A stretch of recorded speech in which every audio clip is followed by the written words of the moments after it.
एक ऐसी टीम जो 2019 वर्ल्ड कप की विनर थी। 2-1. Gattuso's going to push for two. They've got to go. It's got throws. Got to go to the keeper's end. He's got it. England have won the World Cup. जो white ball cricket पे राज कर रही थी। He's hit it leg side. It's Ben Stokes with the winning run. जिसमें world class players थे।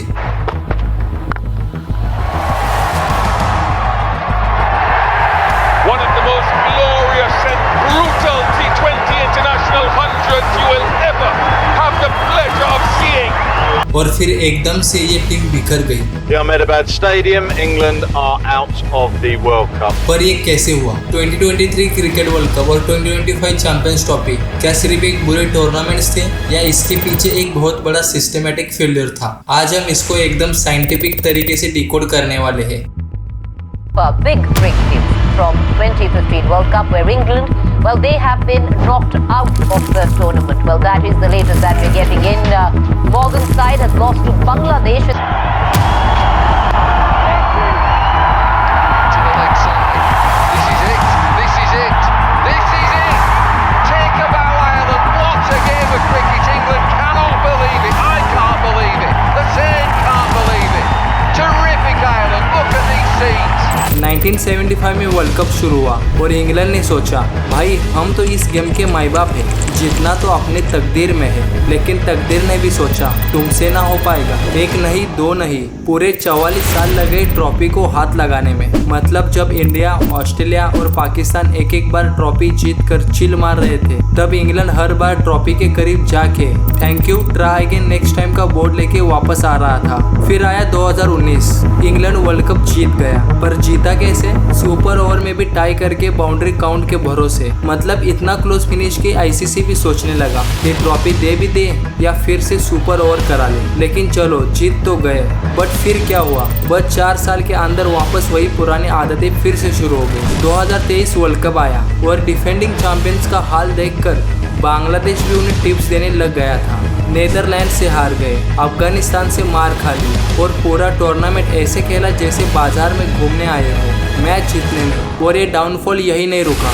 2025 champions trophy में भी England ने डिसाइड किया कि अपनी लेगेसी बनानी है, लेकिन बेइज्जती की और इंग्लैंड ने इस चैंपियंस ट्रॉफी में एक और फ्लॉप शो दे दिया। तो चलिए दोस्तों, इंग्लैंड के ओडीआई जर्नी का फुल फ्लैशबैक देखते हैं। कैसे एक टीम जिसने गेम को खुद डेवलप किया, खुद ही बॉटम ऑफ द टेबल आ चुकी है। कैसे एक लौता वर्ल्ड कप जीतने के बाद भी दुनिया की वर्स्ट टीम बन चुकी है, और कैसे 2023 और 2025 में उन्होंने ये प्रूव किया कि बाजी जीतने से ज्यादा जरूरी होता है कि बाजी हाथ में रखना।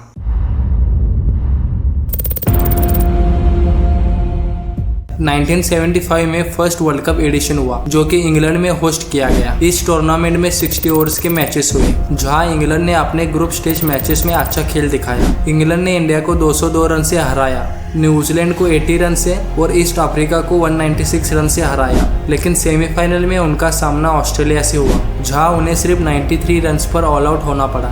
गैरी ग्लिमर की जबरदस्त बॉलिंग ने इंग्लैंड को 37 for 7 पर ला दिया था और ऑस्ट्रेलिया ने इस मैच को जीतकर फाइनल में एंट्री की। और इस बार इंग्लैंड ने सेमीफाइनल तक पहुंचने में सफलता हासिल की। ग्रुप स्टेज में उन्होंने पाकिस्तान और न्यूजीलैंड को हराया, लेकिन फाइनल में उनका सामना वेस्ट इंडीज से हुआ। वेस्ट इंडीज ने उनके कैप्टन के सेंचुरी की मदद से 17 रन से जीत हासिल की, जबकि इंग्लैंड के लिए ये एक और डिसअपॉइंटिंग फिनिश थी। 1983 वर्ल्ड कप में फिर से इंग्लैंड ने सेमीफाइनल तक का सफर तय किया, बट फिर से वो सेमीफाइनल्स में इंडिया से हार गए। इंग्लैंड ने पहली बैटिंग करते हुए सिर्फ 213 रन बनाए और इस रन्स को इंडियन टीम ने आसानी से चेस कर लिया और फाइनल्स में एंट्री की।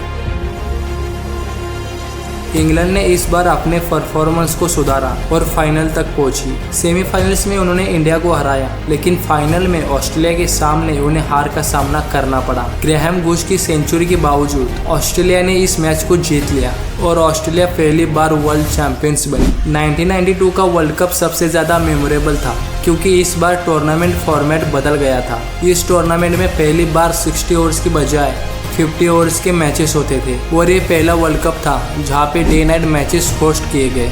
इस वर्ल्ड कप में इंग्लैंड का सेमीफाइनल्स में पाकिस्तान से सामना हुआ और इस बार भी उन्हें हार मिली। यह टूर्नामेंट पाकिस्तान ने जीत के साथ खत्म किया। 2011 का वर्ल्ड कप इंडिया, श्रीलंका और बांग्लादेश में इंग्लैंड ने ग्रुप स्टेज में मिक्स्ड रिजल्ट्स दिए और क्वार्टर फाइनल्स तक पहुंची, बट इंग्लैंड को एक बार फिर से एलिमिनेशन फेस करना पड़ा। 2015 का क्रिकेट वर्ल्ड कप ऑस्ट्रेलिया और न्यूजीलैंड में हुआ था, जहां इंग्लैंड ने ग्रुप स्टेज में अच्छा खेल दिखाया लेकिन क्वार्टर फाइनल्स तक नहीं पहुंच पाई। उनका सामना न्यूजीलैंड से हुआ, जहां उन्होंने पहले बैटिंग करते हुए 227 रन बनाए। न्यूजीलैंड ने इस टारगेट को आसानी से चेस किया और इंग्लैंड को एक बार फिर से टूर्नामेंट से बाहर होना पड़ा।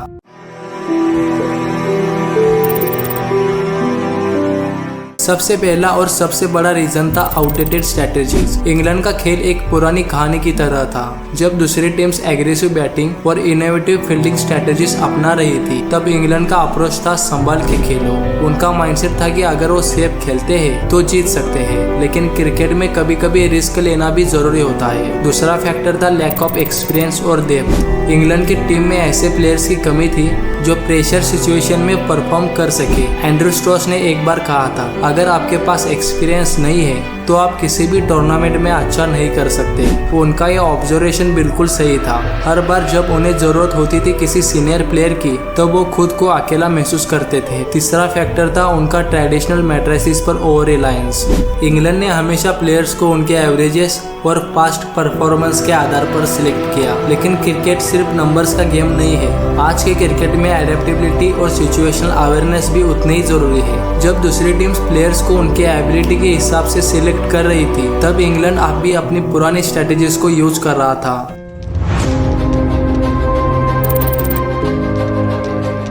कमबैक की कहानी शुरू होती है 2015 के बाद, जब Owen Morgan England cricket team को एक नए एरा में ले जाते हैं। मॉर्गन ने अपने कैप्टनसी में एक नई उम्मीद जगाई। मॉर्गन ने टीम में एक एग्रेसिव माइंडसेट को जगाया। उन्होंने प्लेयर से कहा कि वो खुद को एक्सप्रेस करे और अपने नेचुरल गेम को खेले। ये एक टर्निंग पॉइंट था। जब दूसरी टीम्स पावर हिटिंग और इनोवेटिव स्ट्रेटेजीज अपना रही थी, तब इंग्लैंड ने भी इस अप्रोच को अपनाया। इससे उनकी बैटिंग लाइनअप में एक जोश आ गया, लेकिन सिर्फ माइंडसेट बदलने से कुछ नहीं होता। जरूरत थी स्ट्रेटेजिक चेंजेस की। मॉर्गन और उनकी मैनेजमेंट टीम ने प्लेयर्स की सिलेक्शन में नए क्राइटेरियाज अपनाए। उन्होंने उन प्लेयर्स को चुना जो प्रेशर सिचुएशन में परफॉर्म कर सकते थे। यह उनका फोकस था। उन्हें सिर्फ एवरेजेस नहीं, बल्कि प्लेयर्स की एबिलिटी देखनी थी कि वो किस तरह से मैच के दौरान रिएक्ट कर सकते हैं। मॉर्गन ने सिर्फ एक नए अप्रोच को नहीं, बल्कि एक विनिंग कल्चर को भी डेवलप किया। इस ट्रांसफॉर्मेशन का सबसे बड़ा उदाहरण है 2016 का T20 वर्ल्ड कप। इंग्लैंड ने अपने एग्रेसिव स्टाइल से सबको हैरान कर दिया। उन्होंने फाइनल्स तक पहुंचकर सबको दिखाया कि कुछ बदल रहा है। ये सिर्फ एक टूर्नामेंट नहीं था, ये एक स्टेटमेंट था। 2019 का वर्ल्ड कप इंग्लैंड के लिए बहुत ही ज्यादा खास था।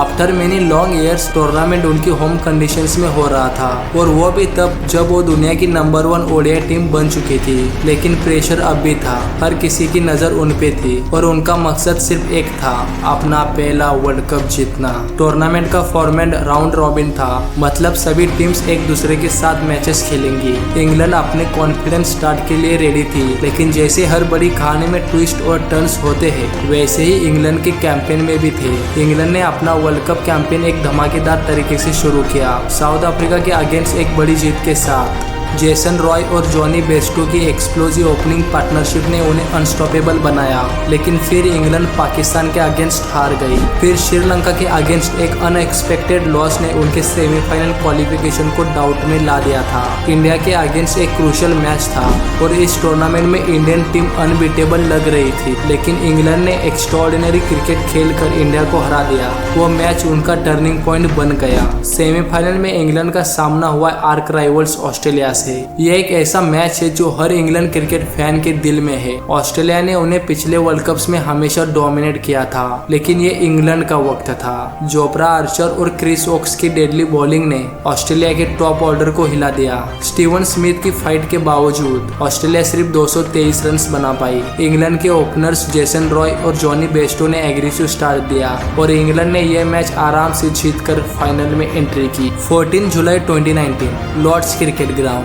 इंग्लैंड वर्सेस न्यूजीलैंड, एक ऐसा मैच जो क्रिकेट हिस्ट्री में पहले कभी नहीं देखा गया था। न्यूजीलैंड ने टॉस जीतकर बैटिंग का फैसला किया। केन विलियमसन की शानदार एंकरिंग के बावजूद न्यूजीलैंड सिर्फ 241 रन्स बना पाई। ये टारगेट चेस करना मुश्किल था क्योंकि पिच स्लो थी। इंग्लैंड की इनिंग शुरू हुई लेकिन वो कभी भी मोमेंटम नहीं पकड़ पाई। रॉय और बेस्टो जल्दी आउट हो गए और लग रहा था कि मैच इंग्लैंड के हाथों से फिसल रहा है। लेकिन यहाँ से शुरू होती है एक हीरो की कहानी। स्टोक्स ने एक एंड संभाल के रखा लेकिन दूसरी तरफ से विकेट गिरती रही। जॉस बटलर ने उनके साथ एक क्रूशियल पार्टनरशिप बनाई। मैच के आखिरी ओवर में इंग्लैंड को 15 रन चाहिए थे और बेन स्टोक्स ने अपनी पूरी जान लगा दी। लास्ट बॉल पे 2 रन चाहिए थे।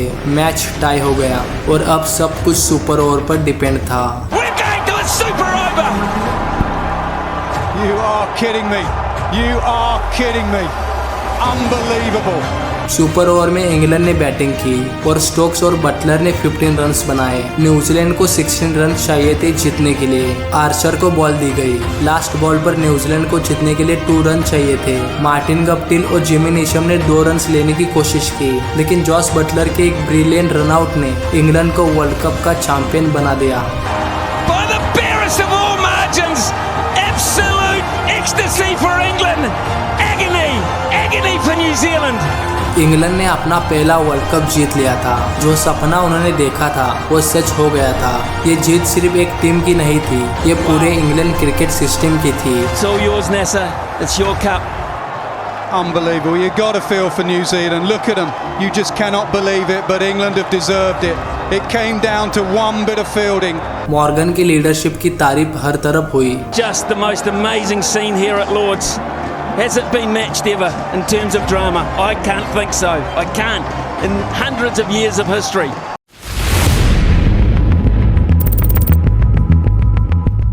2019 के बाद इंग्लैंड क्रिकेट एक नए दौर में शुरुआत कर चुका था। मॉर्गन की कैप्टनसी का इम्पैक्ट अब भी दिख रहा था लेकिन नए चैलेंजेस और नए हीरोज भी उभरने लगे। 2021 T20 वर्ल्ड कप के दौरान इंग्लैंड एक बार फिर से एक स्ट्रॉन्ग कंटेंडर था लेकिन इंजरीज और अनप्रेडिक्टेबल पिचेस की वजह से वह सेमीफाइनल में न्यूजीलैंड के हाथों से हार गए। ओडीआई और T20 फॉर्मेट्स में उनका एग्रेसिव स्टाइल अब भी इम्पैक्टफुल था। 2024 तक इंग्लैंड क्रिकेट की स्ट्रेंथ उनकी डेप्थ और एडेप्टेबिलिटी है। जोफ्रा आर्चर और मार्क वुड जैसे पेस अटैक और हैरी ब्रूक, जैकब बेथल और जेमी वॉर्टन जैसे नए टैलेंट्स उन्हें हर फॉर्मेट में एक डेंजरस टीम बनाते हैं। Welcome to the ICC Cricket World Cup 2023, where the world's best teams battle for glory. History is written with every ball, and the passion of cricket unites millions. Let the games begin. Narendra Modi stadium, Ahmedabad. 2023 cricket world cup का England का आखिरी match. Adil Rashid ने एक short ball को हवा में उठाया। Jos English ने आराम से कैच ले लिया और बस इंग्लैंड वर्ल्ड कप से बाहर हो गई थी। एक वर्ल्ड चैंपियन टीम जो इंडिया में नए रिकॉर्ड्स बनाने आई थी, वही टीम पॉइंट्स टेबल पे बॉटम पे थी। श्रीलंका, बांग्लादेश और नीदरलैंड जैसी टीम के साथ सर्वाइवल मोड पे आ चुकी थी। 2023 क्रिकेट वर्ल्ड कप शुरू होने से पहले इंग्लैंड के कैप्टन जॉस बटलर ने एक बात बोली थी, हम कुछ डिफेंड नहीं कर रहे। मतलब ये कहना चाह रहे थे कि पास्ट अचीवमेंट्स मैटर नहीं करती, नए तरीके से सोचना पड़ेगा। बट यही लाइन उनकी सबसे बड़ी बैड लक बन गई। एक मैच हारे, फिर दूसरा, फिर तीसरा और फिर एकदम से पूरी टीम कोलैप्स हो गई। और एक महीने बाद वही अहमदाबाद का ग्राउंड, वही बटलर, पर इस बार एक ब्रोकन एक्सप्रेशन के साथ। ये एक लो पॉइंट है, ऐसा बटलर कहते हैं। पर ऐसा हुआ क्यों? एक चैंपियन टीम एकदम से इतनी वीक कैसे हो गई? कोई कॉम्प्लेक्स रीजन नहीं है, ये टीम बस बहुत बुरा खेल रही थी। बेन स्टोक्स ने खुद कहा, मसला ये है कि हम बकवास खेल रहे हैं। इंग्लैंड की पूरी स्ट्रैटेजी फेल हो चुकी थी। ये डाउनफॉल एकदम से नहीं आया, ये धीरे धीरे शुरू हुआ। 2019 वर्ल्ड कप जीतने के बाद इंग्लैंड ने ओडीआई फॉर्मेट को इग्नोर कर दिया, टेस्ट और T20 पे ज्यादा ध्यान दिया। जब रॉब की मैनेजिंग डायरेक्टर बने, उन्होंने टेस्ट क्रिकेट को प्रायोरिटी दी और इसका इम्पैक्ट ओडीआई टीम पे पड़ा और इसका रिजल्ट ये हिस्टोरिक डिजास्टर। सबसे पहला शॉक फैक्टर यह था कि पेंडेमिक के बाद इंग्लैंड का ओडीआई शेड्यूल एकदम मेसी हो गया था। मतलब सोचो, एक चैंपियन टीम जो 2015 से 2019 के बीच 88 ओडीआईस खेल चुकी थी, वो अगले 4 साल में सिर्फ 42 ओडीआई मैचेस खेल पाई। और सिर्फ मैचेस कम नहीं हुए, प्लेयर्स का रोटेशन सिस्टम भी बिखर गया। पहले 12 प्लेयर्स रेगुलर थे, बट अब सिर्फ 8 प्लेयर्स को ही प्रॉपर चांसेस मिले और बाकी के प्लेयर्स के लिए ट्रायल एंड एरर चालू था। यहाँ से शुरू होती है एक और बड़ी मिस्ट्री। इंग्लैंड की टीम सिलेक्शन सिलेक्शन एक जोक बन चुकी थी। पहले तो जेसन रॉय का डाउनफॉल देखने को मिला। यह बंदा एक जमाने में इंग्लैंड के बेस्ट ओपनर्स में से एक था, पर धीरे धीरे उसका फॉर्म गिरता गया और जब उसको फाइनली ड्रॉप किया गया तब तक वर्ल्ड कप सिर्फ 2 हफ्ते दूर था। इंग्लैंड की प्लानिंग ही खराब थी। जॉस बटलर, मॉट और की, जिन लोगों ने 2022 का T20 वर्ल्ड कप जितवाया था, उन्होंने यह अज्यूम कर लिया कि सब ऑटोमेटिकली सेट हो जाएगा। रॉब की का एक स्टेटमेंट सुनो, मैंने गलती की ये सोचकर कि सब सही हो जाएगा जब हम वहां पहुंचेंगे। क्रिकेट कोई स्कूल का एग्जाम नहीं है जो लास्ट मोमेंट पे रट के क्लियर हो जाए। 2022 में जब इंग्लैंड ने T20 वर्ल्ड कप जीता था तब उन्होंने पाकिस्तान टूर पे प्रॉपर 7 मैचेस की प्रिपरेशन की थी, बट फॉर 2023 वर्ल्ड कप बस 4 ODI मैचेस न्यूजीलैंड के अगेंस्ट खेले गए और उसमें भी टीम फुल्ली रेडी नहीं थी। और एक और अंडररेटेड रीजन था, इंग्लैंड के की प्लेयर्स मेंटली और फिजिकली ऑलरेडी एग्जॉस्टेड थे। 7 आउट ऑफ 15 प्लेयर्स ने एशेज खेली थी, एक high intensity test series. England ने पहले 5 महीने तक टेस्ट क्रिकेट खेला और फिर सीधा वर्ल्ड कप में जंप मार दिया। इंग्लैंड की इंडिया अराइवल इटसेल्फ एक डिजास्टर थी। वर्ल्ड कप के लिए ऑस्ट्रेलिया और न्यूजीलैंड जैसी टीम्स पहले आ गई और कंडीशंस को जल्दी से अडेप्ट कर रही थी और इंग्लैंड लास्ट मोमेंट पे आई, वो भी एक 38 आवर के एग्जॉस्टिंग ट्रिप के साथ। पहले दुबई जाओ, फिर मुंबई, फिर एक लो कॉस्ट फ्लाइट से गुवाहाटी आओ। मतलब भाई कोई नॉर्मल इंसान भी इतना ट्रैवल करके थक जाएगा। ये तो क्रिकेटर्स थे। 2023 क्रिकेट वर्ल्ड कप के पहले इंग्लैंड प्लेयर्स को कॉन्ट्रैक्ट साइन कर रहा था, बट इंग्लैंड के प्लेयर्स वर्ल्ड कप से पहले घर पर रेस्ट कर रहे थे। कुछ प्लेयर्स मल्टी ईयर डील लेना चाह रहे थे तो कुछ अपने ऑप्शंस ओपन रखना चाहते थे। बांग्लादेश को आराम से हराकर इंग्लैंड का कॉन्फिडेंस हाई था, लेकिन फिर आई अफगानिस्तान की टीम। अफगानिस्तान ने पावर प्ले में 106 रन मार दिए। अफगानिस्तान ने 284 का सॉलिड टारगेट सेट किया।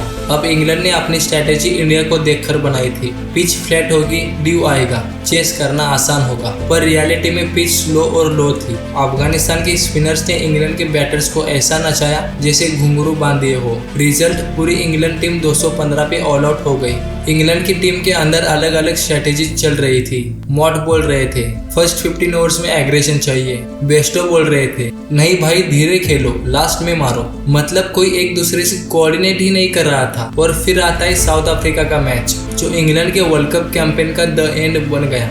बटलर ने टॉस जीता और चेस का डिसीजन लिया, क्योंकि स्टैट्स बोले कि वानखड़े में चेस करना इजी होता है, पर यह तो IPL का डेटा था। डे मैच में गर्मी 38 डिग्री सेल्सियस तक पहुंच चुकी थी। ह्यूमिडिटी से इंग्लैंड के प्लेयर्स में एनर्जी ही नहीं थी। पूरे टूर्नामेंट में अगर किसी ने थोड़ी इज्जत बचाई तो बेन स्टोक्स था। भाई ने सिर्फ एक स्पेशलिस्ट बैटर बन के 304 रन्स बनाए और वो भी 50 प्लस के एवरेज के साथ। बस डेविड मलान उनसे आगे रहे। इंग्लैंड ने 2022 T20 वर्ल्ड कप में डेविड सेकर और माइक हस्सी को हायर किया था, क्योंकि उन्हें ऑस्ट्रेलिया की कंडीशंस का अच्छा नॉलेज था। लेकिन इंडिया में भाई कुछ भी नहीं, सिर्फ एक साइड आर्म थ्रोवर और एक मसाज थेरेपिस्ट को लाया गया जो KKR के साथ काम कर चुके थे। के का ये कहना था, कोई जो ये कंडीशन जानता हो वो कहता भाई इतनी गर्मी है, पहले बैटिंग ले लो, पर ऐसा कोई था ही नहीं। पूरा ड्रेसिंग रूम एक बबल में जी रहा था और स्ट्रैटेजी की क्लैरिटी खत्म हो चुकी थी।